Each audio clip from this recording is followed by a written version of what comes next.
చందమామ కథ పోలీసులకి ఎలా తెలిసింది? చిన్నపట్నంలో షావుకార్ పేటలో కరంచంద్ కబీర్ అనే వజ్రాల వర్తకుడు కొన్ని లక్షలు ఆర్జించాడు. ఒక రోజున కబీర్కి ఒక ఉత్తరం వచ్చింది. ప్రియమైన కరంచందు, నేను నిన్న ఉదయమే మద్రాసు వచ్చాను. చెంగప్ప నాయకర్ వీధి 127వ నెంబర్ ఇంట్లో దిగాను. మీ ఇంటికి రాక ఎక్కడో దిగడం ఏమిటి అని నీకు నా మీద కోపం రావచ్చు, కానీ నేను వచ్చిన పని ఈ వీధి వాళ్లతోనే గనక ఇక్కడ మకాన్ చేయవలసి వచ్చింది. నిన్ననే వచ్చి నిన్ను చూద్దామనుకున్నాను, కానీ నాకు జ్వరం తగిలి ఎక్కడికి కదలలేకుండా ఉన్నాను. ఒక మాట వెంటనే వచ్చి చూసి వెళ్ళు. కే సోహల్లాలు అని ఉంది అందులో.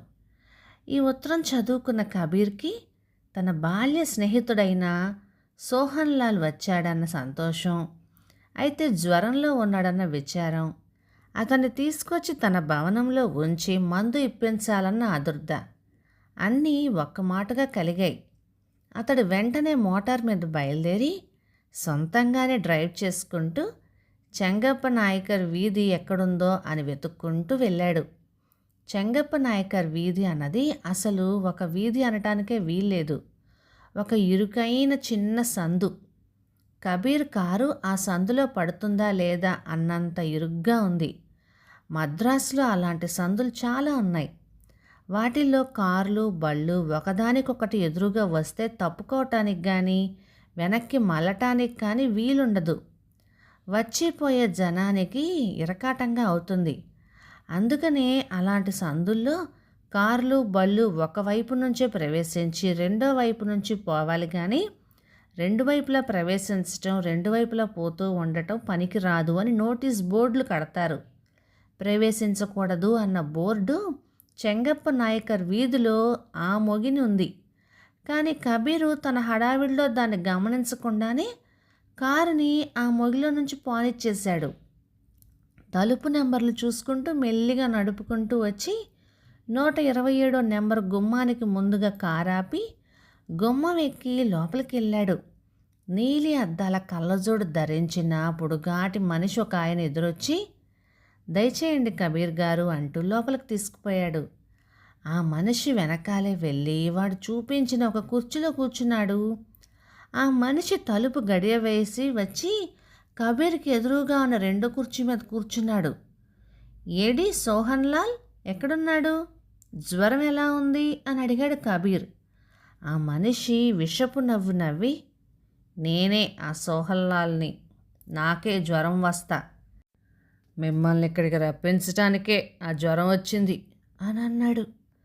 కబీర్కి ఆశ్చర్యం వేసింది, అనుమానము కలిగింది.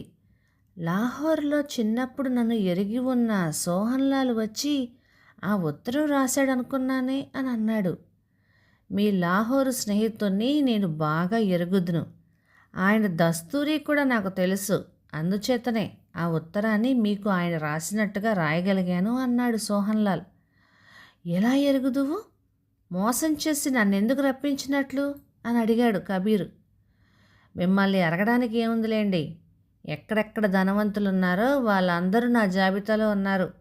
మిమ్మల్ని ఇక్కడికి రప్పించడానికి కారణం మీ మీద ప్రేమ చేత కాదు. ఇప్పుడు మీరు సంతకం చేసి నాకు ఇవ్వబోయే మీ చెక్కు మీద ఉండే అభిమానం కొద్దీ అని అన్నాడు అతను. కబీర్కి ఒళ్ళు మండి, ఏంటి ఇంత ద్రోహమా అంటూ లేచాడు. సోహన్లాల్ ముఖం వికృతంగా మారిపోయింది. వాడు ప్యాంట్ జోబుల్లో నుంచి చటుక్కుమని పిస్తోల్ తీసి కబీర్ గుండెకి గురిపెట్టి, కబీర్ అరిచావంటే పేల్చేస్తా అని అన్నాడు. కబీర్ నిర్ఘాంతపోయి నిలబడ్డవాడల్లా కుర్చీలో కూలబడిపోయాడు. ఒక్క క్షణం అంతా నిశ్శబ్దం ఆవరించింది. కపట సోహన్లాలు ముఖం మళ్ళీ మామూలు విషపు నవ్వుతో వికసించి వాడు మెల్లిగా, కబీర్ గారు, మీరు వృధాగా కాలయాపన చేయక ఆ చెక్కు ఎంత త్వరగా సంతకం పెట్టిస్తే అంత మంచిది. కాసేపట్లో మా రంగోజీ వస్తాడు. వాడు ఆ చెక్కు బ్యాంకుకు తీసుకుపోయి మార్చి సొమ్ము తీసుకుంటాడు. ఆ సొమ్మంతా నోట్ల రూపంలో మా వద్ద ఉండటం క్షేమం కాదు గనక ఆ నోట్లతో బంగారపు కాసులు కొనేస్తాడు. దీనికంతా కొంతసేపు పడుతుంది కదా. సొమ్ము బంగారంగా మారే వరకు మీరు ఇక్కడే ఉండిపోవాలి. మీరు త్వరగా విడుదల అవ్వాలి అంటే కాలయాపన చేయక చెక్కు రాసివ్వండి అని అన్నాడు. నేను నా చెక్కు బుక్ నీకోసమని కూడా తెచ్చానా మరి అని అన్నాడు కబీరు. కపట సోహన్లాలు మళ్ళీ ఒక మాట విషపు నవ్వు నవ్వి, ఆ జాగ్రత్త నేను పడ్డానులేండి.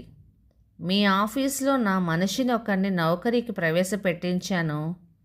మీ చెక్కు బుక్ని వాడి చేత మీ కోటు జోబులో పెట్టించాను. మీరు ఆఫీసుకు వెళ్ళటంతోనే కోటు తీసి కొయ్యకు తగిల్చి ముఖం కడుక్కోవడానికి మరో గదిలోకి వెళ్ళటం రోజు జరిగే మామూలే కదా అని మాకు తెలుసు.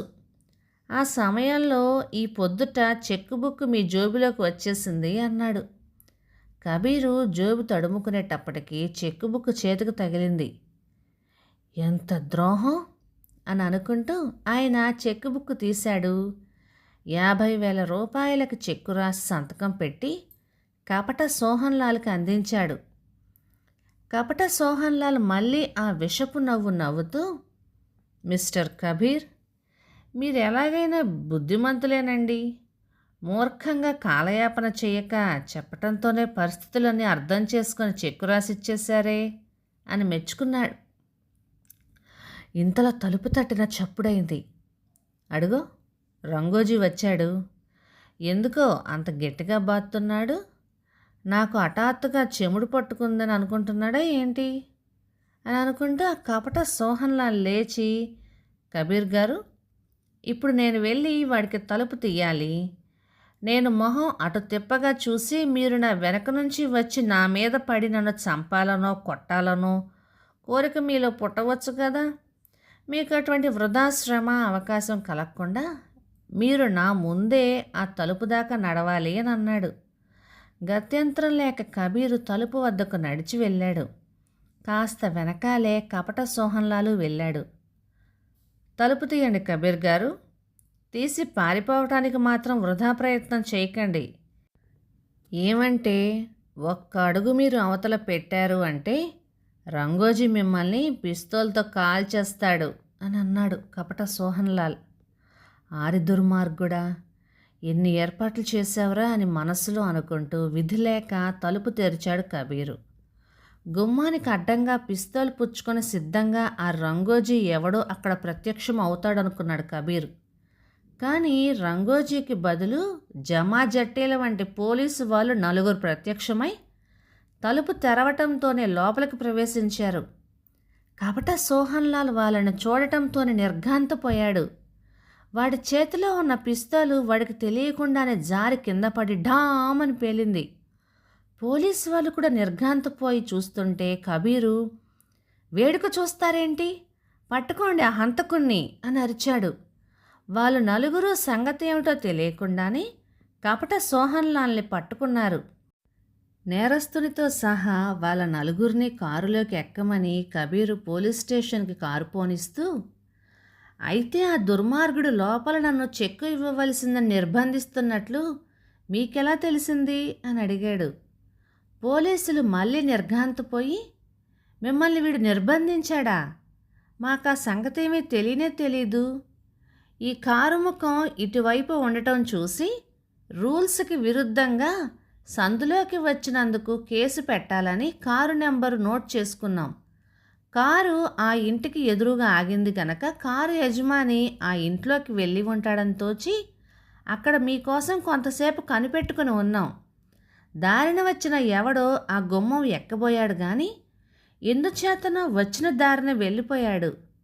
ఆయన ఆపి ఎవరిది ఇల్లు, ఈ కారు ఎవరిది అని అడిగాం కానీ ఆయన నాకు తెలీదు, నేను ఒక గుమ్మం ఎక్కబోయి ఒక గుమ్మం ఎక్కాను అంటూ చెక్కపోయాడు. మేం ప్రాణం విసిగి కారు యజమాని ఎవరో తెలుసుకొని పేరు రాసుకొని పోవటం కోసం ఆ తలుపు తట్టాము. వీడు మమ్మల్ని చూసి వెలవెలపోవటం, పిస్తేలు కింద పడి పేలటం, మీరు వీని పట్టుకోమంటే మేం పట్టుకోవటం అలా జరిగిపోయిందే కానీ అసలు సంగతి ఏమిటో మాకు మీరు చెప్పేదాకా తెలియనే లేదు అన్నారు.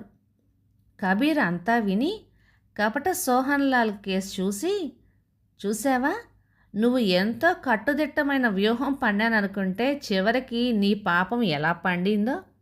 ఆ బోర్డు చూసుకోకుండా సందుని ఆ మొగ నుంచి ప్రవేశించి నేను నేరం చేస్తే ఆ నేరం నన్ను నీ చేతిలో నుంచి రక్షించింది. దేవుడి చర్యలు ఎంత చిత్రంగా ఉంటాయి అన్నాడు.